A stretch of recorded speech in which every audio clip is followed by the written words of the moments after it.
Sir काय बोलाल sir आपण? आणि हा सोनू पंडित त्या डबल मर्डर केसचे संतोष बारसाने सोनं टाकून दिले. त्या केसमध्ये तो इन्व्हॉल्व होता. तर तो घटना घडल्यापासून फरार होता. तर बाकी काही अर्घटक झाले असून एक आरोपी फरार आहे. याला आम्ही शोधत होतो बऱ्याच दिवसापासून. तर त्याची आता आज माहिती मिळाली होती की तो इथं कृषी उत्पन्न बाजार समितीच्या भागातल्या नातेवाईकांकडे येणार आहे.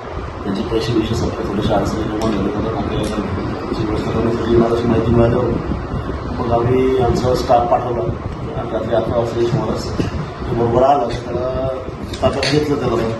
तर जी टीम आहे आमची तर माननीय SP साहेब आणि SDPO साहेब यांच्या मार्गदर्शनामध्ये आम्ही रमण सुरडकर, उमाकांत पाटील, प्रशांत परदेशी, अमर अढाळे, प्रशांत लाड, प्रशांत सोनार, दिनेश कापडणे आणि भुसावळ शहराचे राहुल भोई अशा लोकांनी मिळून त्याला ताब्यात घेतलेलं आहे. आता त्याला सिटी पोलीस स्टेशनला हँडओव्हर ते लोक त्याची मेडिकल करून त्याची